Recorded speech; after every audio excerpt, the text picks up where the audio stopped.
Real de Madrid 3, Valence 0. Ce soir, j'avoue avoir été terriblement impressionné par la performance de Karim Benzema et de Marco Asensio. Bonjour les amis, j'espère que vous allez bien. Dans cette vidéo, je vais vous parler de l'attaque du Real de Madrid que j'ai trouvé largement au-dessus de Valence et de l'équipe du Real de Madrid qui a connu un peu une première période un peu compliquée et qui a su tuer le match au bon moment en deuxième période. Juste avant le match, j'étais en train de me dire, est-ce que Benzema n'est-il pas devenu le meilleur numéro 9? Parce que j'ai regardé un peu, j'ai fait une rétrospection de sa saison. Je me rends compte que Benzema, cette année, il a été vraiment très intéressant avec le Real de Madrid. Oui, je lui ai reproché le fait de ne pas être un tueur dans l'âme. Mais plus le temps passe, surtout cette saison, on se rend compte qu'il est en train de progresser sur cet aspect. Benzema, avant le Covid-19, c'était un joueur qui a montré qu'il était le leader de l'attaque du Real de Madrid. Et pendant le match dernier et ce match, c'est le joueur qui m'impressionne plus du côté du Real de Madrid. Et c'est là qu'on se rend compte qu'il a sérieusement travaillé pendant la période du confinement. Je ne sais pas comment les autres ont travaillé, mais Benzema, par ses résultats, par la performance qu'il a réalisée ce soir, je suis scotché, bluffé, et c'est un joueur que j'aimerais voir à ce niveau à tout moment au Real de Madrid. Parce que ce qu'il a réalisé, c'est juste incroyable. Quand on regarde les amis, laissez-moi parler de lui parce que Benzema, on en critique, ouais, il marque pas beaucoup de buts, mais moi aussi m'est arrivé par moment de le dire, mais ce soir, quand tu regardes son deuxième but, mais quel bijou, t'as envie toi-même aussi d'essayer le geste qu'il a réalisé, mais tu vas peut-être jamais y arriver. Marco Asensio, le garçon, je vais me lever les amis, le garçon il a fait une année, il n'a pas joué, je vais revenir tout de suite sur lui. Ce qui est beau sur le deuxième but de Benzema, Casemiro, il fait un tacle que certains joueurs ne peuvent jamais réaliser dans leur carrière. Donc, il tacle le ballon, il le bloque. Et de là où il était, si tu le rates, tu fais très mal à l'adversaire. Et par la suite, le Real de Madrid se crée une vraie occasion de contrer Valence. Marco Asensio, après être servi par Toni Kroos, réalise le centre qu'il faut à qui? À Benzema. Et Benzema, ce qu'il a réalisé, les amis, je ne sais pas si je vais y arriver. Avec le pied droit, tac, il contrôle comme ça. Il fait lever le défenseur. Et là, qu'est-ce qu'il fait? Il frappe. Il frappe, mais quel contrôle! Oh, ce sont des choses, en les voyant à la télé, tu as l'impression que c'est facile. En les voyant à la télé, ça t'emporte. Mais tu peux pas imaginer combien de fois le gars a dû travailler ce genre de mouvement à l'entraînement. Et quand on voit aussi les exercices que font les joueurs du Real de Madrid, notamment ces derniers temps, j'ai vu une vidéo sur le site officiel du Real de Madrid où les garçons essaient un peu des trucs comme des retournées. Ben, au final, ça donne ça. On se rend compte qu'au Real de Madrid, on travaille. Ce soir, j'ai été également impressionné par le retour tant attendu d'un garçon comme Marco Asensio. Il nous a manqué énormément après une année sans jouer un match avec le Real de Madrid. Le garçon, il est revenu juste avant de rentrer sur le terrain.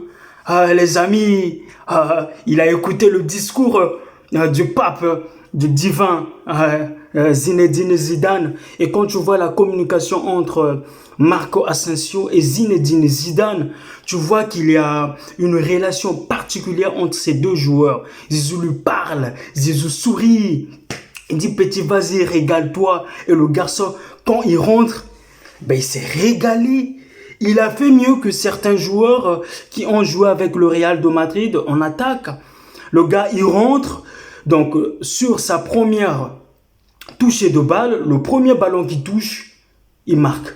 Quelle magie! Que pouvait-il rêver de mieux? Tu fais une année sans jouer. Tu rentres La première balle que tu touches, c'est pour marquer. Et ce qui est aussi impressionnant avec Marco Asensio, je pense, j'ai pas des statistiques, je peux me tromper. Depuis que Zizou est entraîneur du Real de Madrid, c'est le seul joueur, peut-être, je peux me tromper, j'ai pas des statistiques, c'est à vérifier, qui a plus marqué des buts en rentrant en cours de jeu. Et il l'a fait dans des moments déterminants en Champions League. Je me rappelle en finale face à la Juve, face au Barça pendant les deux confrontations de la Super Coupe d'Espagne. Mais ce garçon, il pue le football, et là où il est aussi intéressant, c'est qu'il a réussi à faire ce que n'a pas pu faire tout au long de la saison. Les garçons comme Vinicius, Rodrigo, ils n'ont pas du tout profité de de la place qui se libérait en attaque du Real de Madrid, parce qu'aujourd'hui, Hazard et Benzema, cette association, c'est l'une des plus spectaculaires en attaque et qui font rêver. Comme on le dit souvent, quand on est talentueux, quand on est du même niveau, parfois on arrive à se comprendre sans parler. Tellement que les garçons puent le football, tellement qu'ils sont talentueux, ben ils sont complémentaires. T'as l'impression que ça fait des années qu'ils jouent ensemble, alors que ça fait même pas une année qu'ils jouent ensemble. Quelle complémentarité! Il y a une vraie cohérence dans leur déplacement, dans leur combinaison. Cependant, Hazard, quand tu le vois jouer, par moment tu te dis, mais tu dois finir les actions, garçon, tu dois marquer. Tu dois avoir cet esprit de tuer, de marquer, d'aller jusqu'au bout. Parfois, il est trop altruiste, tu le vois, il fait ce qui est plus dur, à la fin, bah, il fait la passe, il donne aux autres la possibilité de briller, et c'est ce qui fait aussi Karim Benzema. Et donc les deux, dans ce registre, à un moment donné, ça peut être un problème pour le Real de Madrid, parce qu'il faut un joueur qui veut marquer à tout prix, comme dans le registre un peu d'un garçon que j'aime bien, Kylian Mbappé. Oui, Mbappé, il est obsédé par des buts. C'est la seule chose qui manque à Eden Hazard. Et donc, dans l'ensemble, en première période, le Real de Madrid a bien commencé, puis après a baissé un peu de régime, là où Valence a été très intéressant. D'ailleurs, les vraies premières occasions de ce match, c'est Valence qui les a eues. Ils auraient même pu nous marquer le premier but. Heureusement que Thibaut Courtois était là et a fait des parades qui ont permis à l'équipe de rester dans le match. Thibaut Courtois, au début de la saison, on lui est sauté dessus parce que les choses n'allaient pas bien. Mais là, il faut le dire, depuis un moment, c'est lui qui tient le Real de Madrid. Parce que sur la frappe de Kondogbia, oh là là, en plus il était masqué. Comment il s'est couché comme ça. Mais moi, je me rappelle quand j'étais gardien de but, parfois, ouais, tu vois, tu arrives à repousser la balle, mais c'est pas facile, hein. C'est pas du tout facile. Thibaut Courtois, il a été très intéressant. Dans l'ensemble, des joueurs étaient au top, mais Valverde, il a joué dans une position qui ne l'a pas vraiment permis de mieux jouer son football, mais il a été très important lui aussi. Et Toni Kroos, je pense, des 4 milieux, techniquement, en termes de créativité même, je pense que Toni Kroos commence à manger un peu Luka Modric. Ah oui, et Toni Kroos, je l'ai trouvé plus intéressant que Modric, mais dans l'ensemble, le Real de Madrid a bien joué. J'aimerais que les garçons continuent comme ça, et je suis un peu soulagé parce que c'était le seul match qui pouvait m'inquiéter un peu par rapport au calendrier du Real de Madrid. On va pas s'enflammer, on n'a pas encore gagné la Liga, beaucoup reste à faire.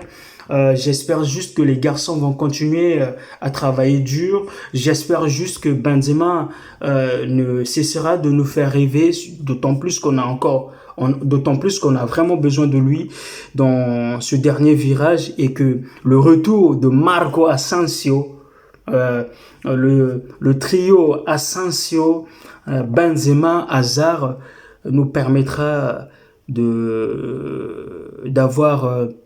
d'être plus décisif et de ramener tous les points à la maison. Voilà les amis ce que j'ai pensé de ce match qui était si excitant, très important pour le Real de Madrid. N'oubliez pas de vous abonner, de liker, de partager. C'est ensemble qu'on va créer une belle communauté sur cette chaîne, le Dossard 7. Merci beaucoup. Ciao, prenez soin de vous.